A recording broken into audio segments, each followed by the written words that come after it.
Previously on the channel, we attempted to the best of our abilities, to demonstrate how to make authentic Thai green curry. Today, I thought we'd make a Thai red curry with ingredients that are more accessible in supermarkets outside of Thailand. So today, we're using beef, some bell peppers, some mushrooms, and whatever herbs you fancy. The only mandatory ingredients are the thick coconut milk, curry paste, and fish sauce. The holy trinity of coconut-based Thai curries. So, let's do it, shall we?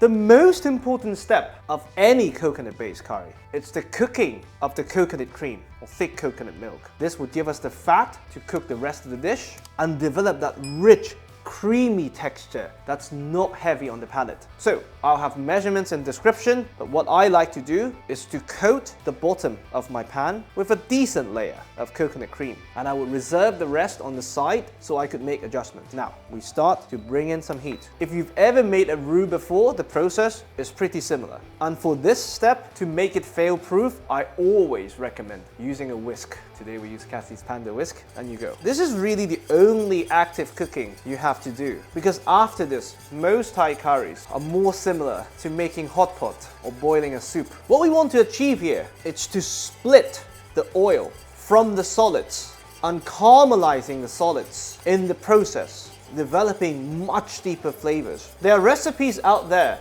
that offer shortcuts using coconut oil, using vegetable oil. I can tell you almost for certainty, the richness is never the same without the frying of the solids. And you end up having to overcompensate with an insane level of thick coconut milk at the end, making the dish heavy but not rich. And thick coconut milk, they're quite easy to find nowadays. You can buy them in most Asian supermarkets or online, and with modern day packaging, they stay almost forever at room temperature. So it's a wonderful, wonderful item for your pantry. Once there's not much evaporation going on and you can feel some resistance, we're ready for the curry paste. And please don't let my retention editing fool you. This process takes at least 5 minutes. So be patient, don't rush. Now, curry paste.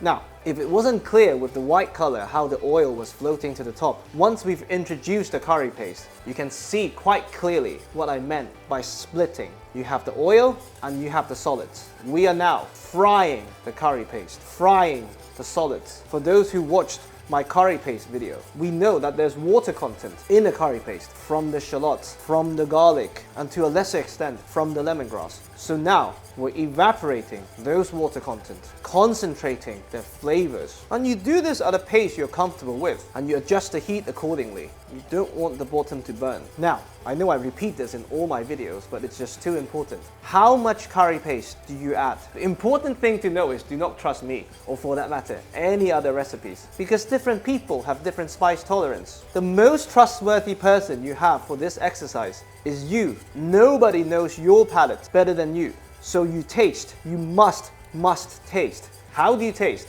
Not by eating this directly, that's a suicide mission, but by diluting it to the same ratio we would eventually dilute this curry paste. So just for the purpose of demonstration, I'm going to switch off the stove. You take 1 tiny teaspoon of this, you add it to a bowl, and you add 10 times the water, well, preferably boiling water. You give it a mix and you taste. And the spiciness, not the taste, of this will be very, very, very similar to the end product. Now, we're ready for our ingredients. First up, we add some Thai fish sauce. And treat this as your salt. This is the major source of salinity. Taste, adjust, be on the safe side. You can always add more fish sauce at the end. And of course, fish sauce is so rich in umami, making the dish more savory. Now we introduce our liquid bit by bit to minimize the dilution of flavors. So if you want it really thin, you can use water. If you want it really thick, you can add a bit more coconut cream. For me, I like to start with a bit of thin coconut milk. Now already we get to see that familiar color from the Thai curries. Now all we need to do is to start adding ingredients as if we're at a shabu shabu or hot pot house. Today we have some shiitake mushrooms. For me, I like to remove the stalks because they're rarely tasty. You can save them to make a mushroom sauce. Like all Thai recipes, you want them bite-sized, so we quarter them. For me, I like to prep as I cook, but if you're doing this for the first time, do all the prep beforehand so you have a stress-free experience cooking it. And please use this recipe as a guideline. All you need to do is to add them in accordance to the cooking time required. Now, like I said, we're introducing liquid bit by bit to not dilute it unnecessarily. So we add a tiny bit more because the mushrooms, they're going to release their own liquids. Next up, some bell peppers. Whatever colors you like. In almost all of Thai curries, with the exception of Massaman, you rarely need to saute your meat or your vegetables. Simply because the curry is the star of the show. These ingredients are almost there for you to enjoy the curry and bringing some balance, some acidity, some freshness and some texture. So we're not trying to develop the brown flavors from the meat or the charred skin for the bell pepper. We're adding them to make the curry look and taste good. And mix, top up. Perfect.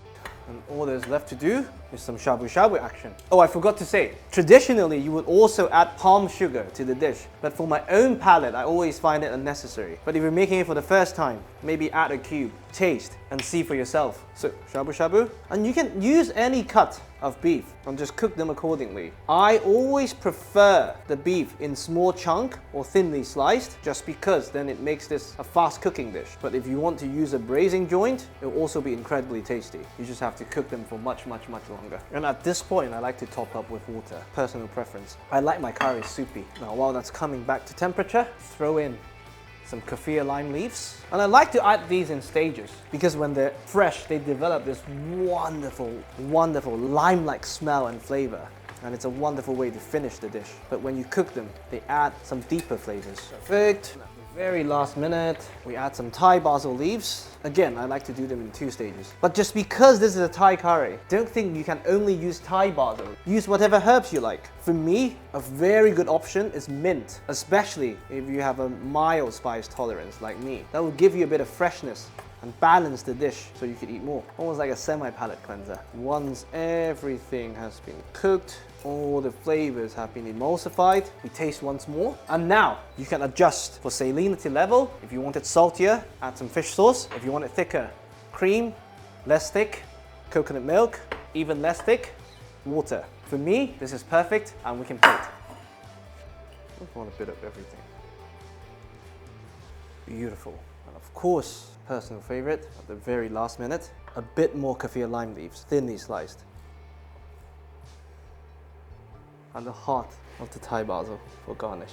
And that's it. Less than 30 minutes from start to finish. It has flavors, spiciness, colors, texture. It's a wonderful dish with ingredients you could buy from the supermarket. This is Thai red curry beef.